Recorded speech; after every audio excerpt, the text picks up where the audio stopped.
Hello again, everybody. It's Plowboy's Ghost Channel. Hey, I've about decided, y'all, that if I'm going to wait on a windless day to reduce the chance of wind noise in my videos, I probably won't get a video out for a long time. We've had a lot of windy weather here. So what I'm going to show you today, and bear with me if this is picking up much wind noise, is the subject matter, or the subject before us, is a Taurus 6.5 inch tracker and 357 Magnum. And yes, like everything else on, it is loaded. One hand unloading accomplished.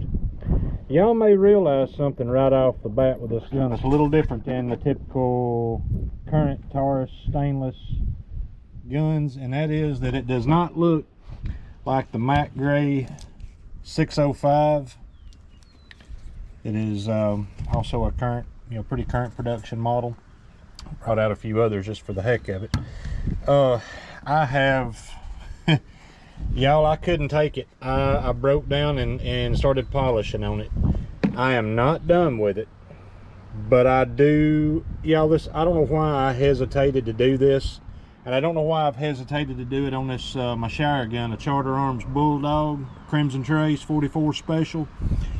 But I have hesitated to do any polishing on one of these satin sort of bead stainless guns, and I don't know why I have, because this makes all the difference in the world of how it looks to me. Now out here in the outdoor light, I can see where I still need to do some work on the finish, but it's a work in progress, and I really don't have that many hours into this. I started off wet sanding it with 600 grit down to, and that took off some of my markings. Of course, it ain't gonna take off the serial numbers, but some of my other little markings, it kind of reduced them. It didn't do away with them, but it reduced them, and I'm okay with that.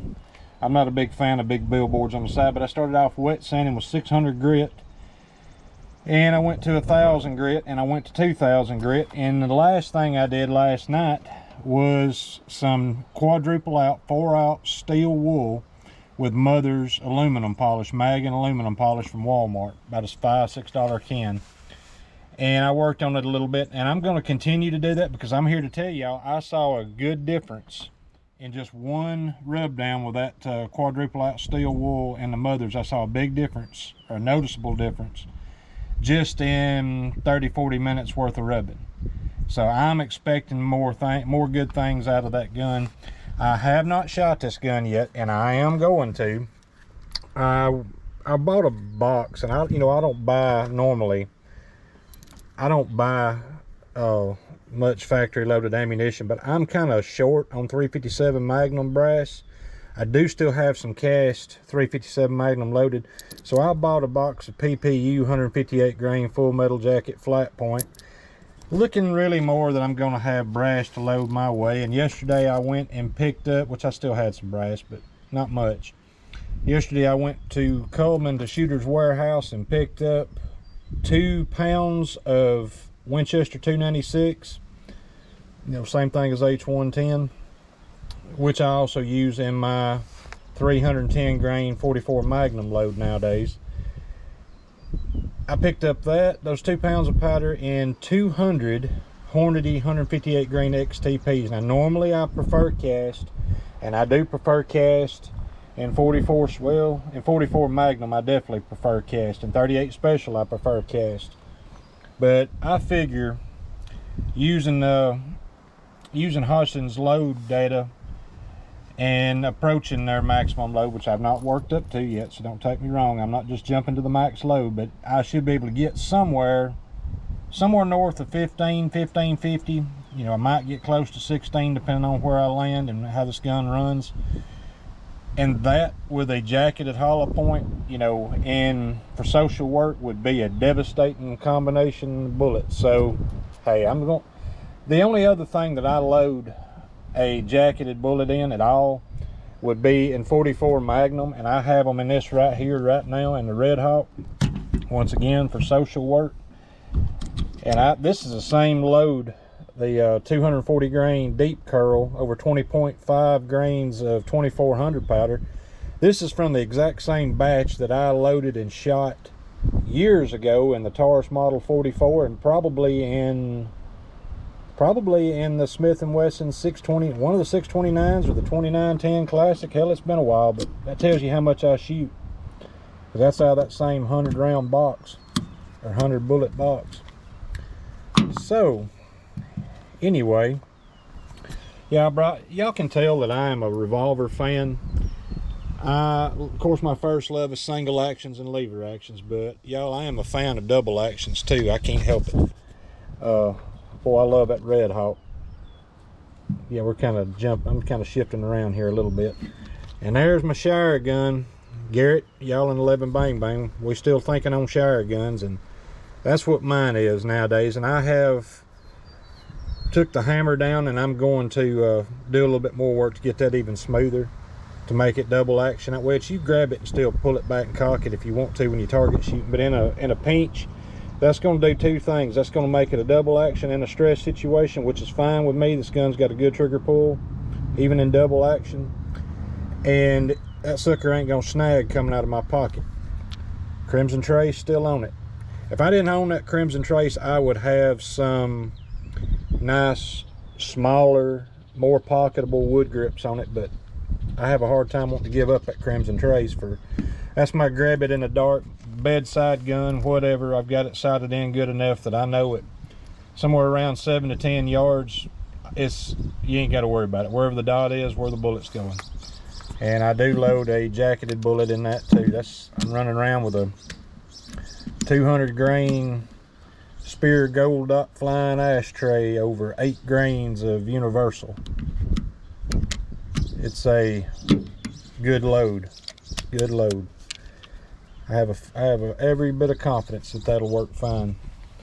I've seen that specific load tested in a Charter Arms Bulldog, the same barrel length, and getting somewhere in the mid 800 foot per second range. And in gel, it's expanding those bullets just fine.